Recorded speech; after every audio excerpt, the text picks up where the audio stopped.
welcome back. Today we join an experienced bushcrafter as she turns a shallow rock overhang into a fortified sanctuary. Green wood must be stripped immediately. Bark traps moisture and invites rot.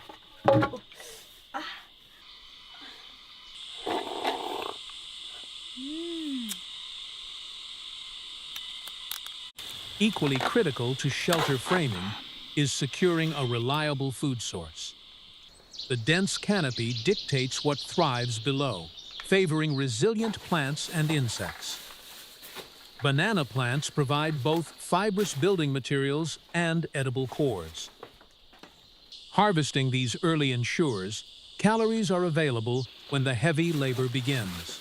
Clearing the immediate perimeter of the cave serves two purposes. Removing damp topsoil and decaying leaves reduces the insect population near the living space. More importantly, it exposes the stable mineral earth beneath. A structural wall cannot rest on soft organic debris. It requires a solid, compacted foundation to bear the weight of heavy timber without shifting over time. Every root and loose stone must go.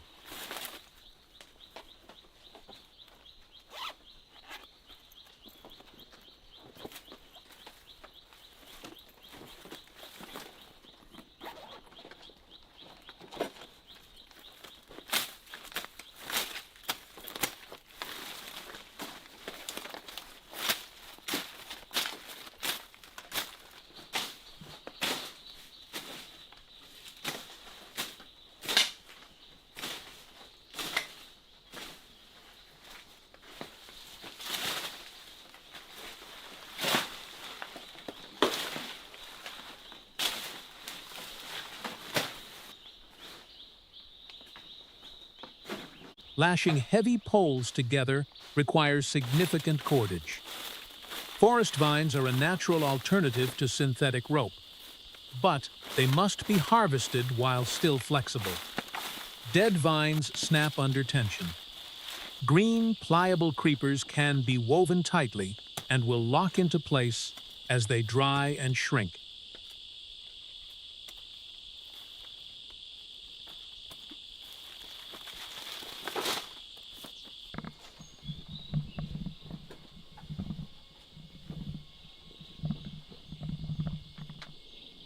Vertical palisade walls rely on sheer mass and tight grouping for stability. Stacking the logs flush against the irregular stone requires careful selection of the timber. A natural plant-based paste seals the carved joints. This prevents moisture from seeping into the end grain, which would otherwise accelerate decay in this humid microclimate.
With the interior lattice secured, the focus shifts to extending the footprint.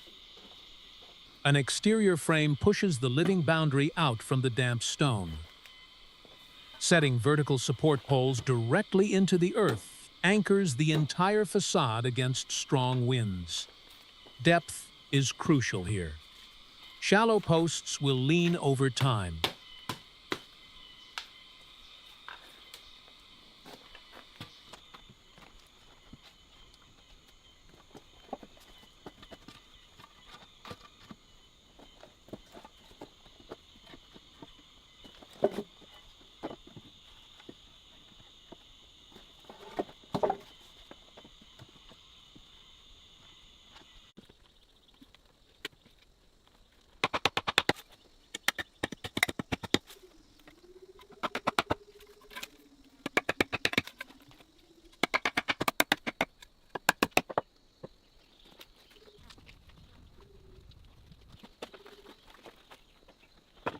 A controlled fire transforms a cold rock overhang into a sustainable shelter. The stone hearth absorbs thermal energy, radiating warmth long after the flames die down. Establishing a fire early also creates a continuous updraft, drying out the cave interior and discouraging pests. Hydration demands a constant, safe supply. Surface water in dense jungles often harbors parasites. The inner core of a freshly cut banana tree, however, acts as a natural biofilter. The cellular structure of the trunk stores large volumes of sterile, sap-like water. Tapping into the center provides immediate, clean hydration without the need for boiling. It is a highly efficient use of resources.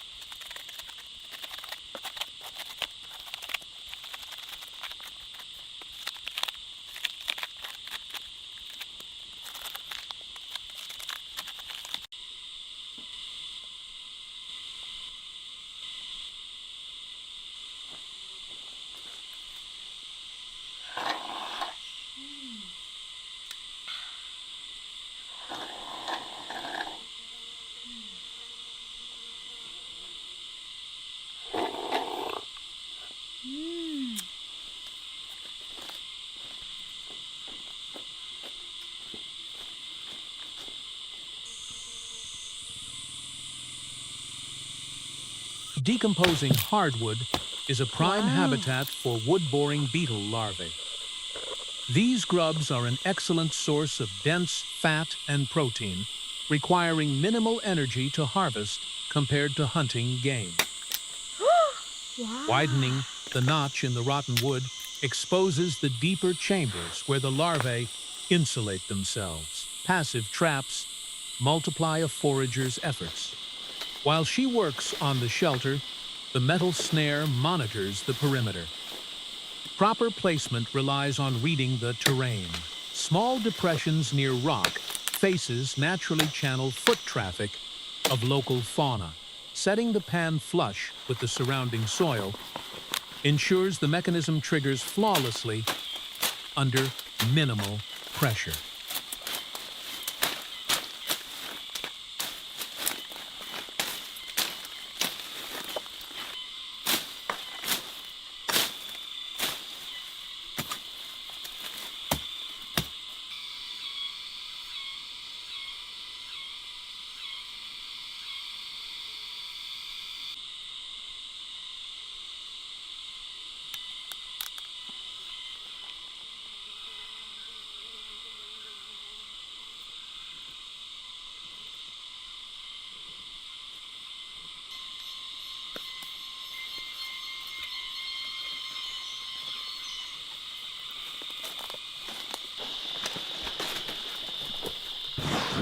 Cooking directly on embers requires protective insulation to prevent charring the food.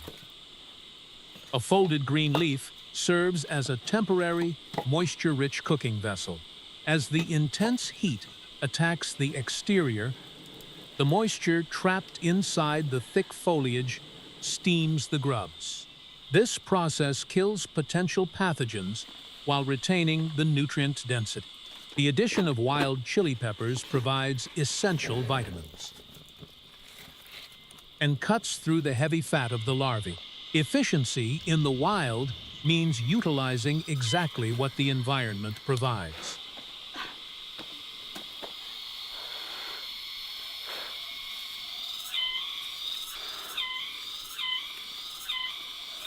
Wow.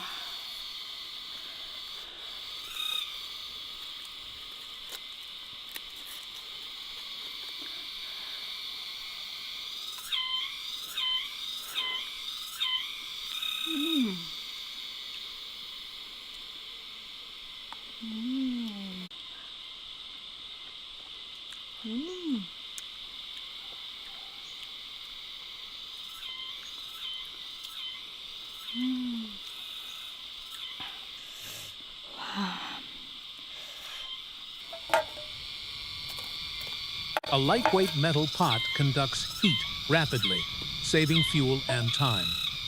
Heating the oil until it shimmers ensures the egg cooks instantly upon contact, preventing it from sticking to the unseasoned metal surface.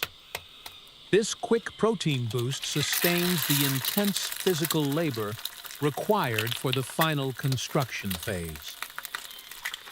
Moving off the damp floor onto a raised wooden platform dramatically improves thermal regulation. The elevated table and seating separate the living area from the dirt, making the space functional and comfortable. Candlelight provides adequate illumination to finish the meal while conserving larger firewood reserves for the night.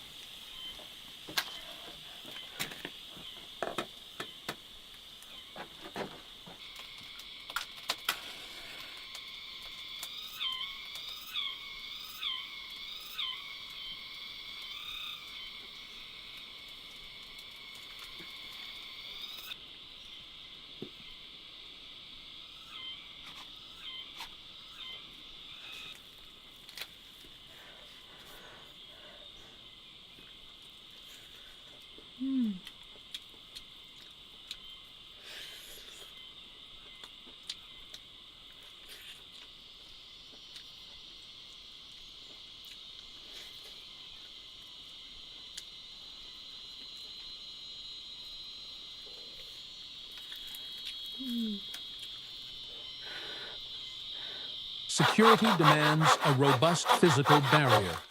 The entrance door is the most critical vulnerability in any wild shelter. Sawing the logs to a uniform length ensures the door panel will sit flush within the frame, leaving no gaps for predators to exploit. Tapering the ends of the stakes with a heavy machete allows them to be driven deeply into the earth or lashed tightly as cross braces.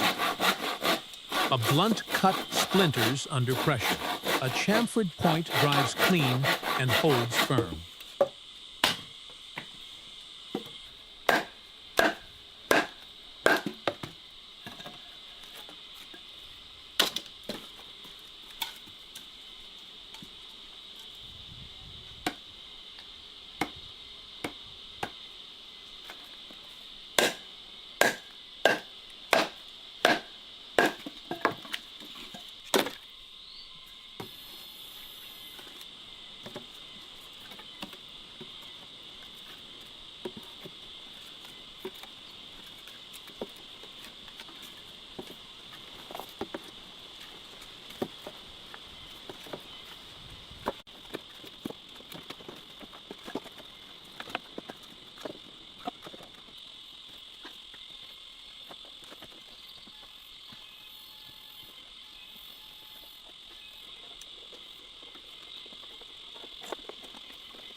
With the daylight gone, the psychological weight of isolation sets in. A raised timber bed insulates against the conductive heat loss of the cold earth, but the true value of the day's labor is about to be tested. The local apex predators are opportunistic. They are drawn to the scent of the fire and recent activity, testing the perimeter for any weakness. The sheer mass of the heavy log door is the only thing standing between the interior and the wilderness. The vertical palisade distributes inward pressure across multiple lash joints, turning a simple wood panel into an unyielding shield. The stakes are real. The barrier holds.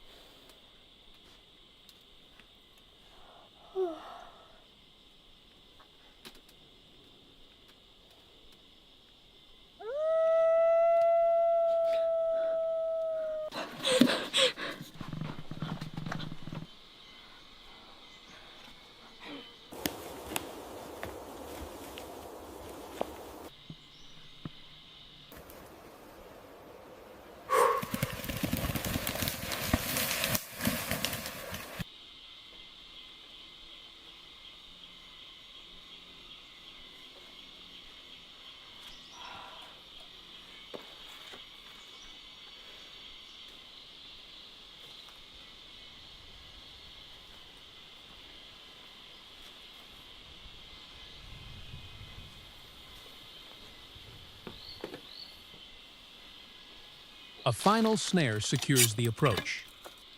In the end, the structure, the landscape, and the daily routine operate as one system. It is a place that now produces, protects, and sustains itself. Survival is no longer merely endurance, it is foresight.